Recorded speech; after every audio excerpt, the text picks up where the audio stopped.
facilitate kids with learning disability or tagged as a learning disability. For my son, one of the greatest things in grade 2 was shame from being pulled from the class to go to a special class. Right. And I can tell you, I just kind of briefly mentioned in kindergarten, he used to run away from kindergarten, and now I'm starting to click into why, because he couldn't write his name.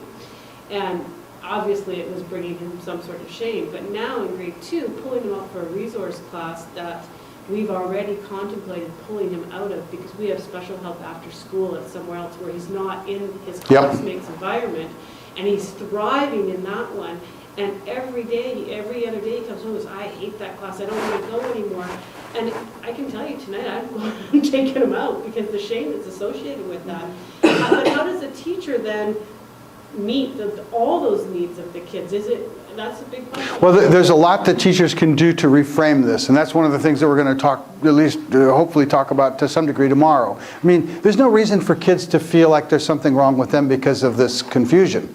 I mean, especially the more that we understand the source of the confusion, the more that it's almost criminally negligent of us to cause them or to participate in them feeling like there's something wrong with them because of it. Right? So there's things that we can do to shift, to recognize that, I mean, no other animals read, right? There can be difficulties associated with reading that are analogous to differences between being tall and short, right? That are physical and anatomical and neurological in a way that has nothing to do.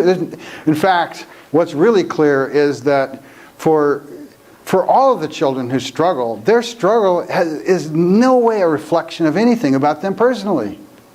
Either they're not involved personally because it's neurobiologically innate, or even if it's not neurobiologically innate, then it certainly wasn't their fault by virtue of whether or not the early life learning environment they were in was sufficiently exercising of them to be ready, or the confusing code or all the other dimensions to this. There's no reason in the world that they should feel this. So I do think that we're going to enter a time where educators are more concerned about this and are recognizing and being much more careful in classroom practices to be aware of this shame factor.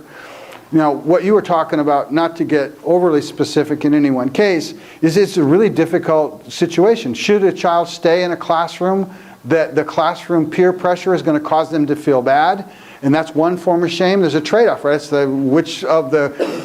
which worst case shame scenario do you want? Or do you want to pull them out with the ostracization that goes with that, would put them in an environment that's less shame prone because they're in a group that's more peer matched with respect to their skill abilities. I think what you're describing of getting them supplemental help outside the system makes a lot of sense. And I think it depends on the teacher.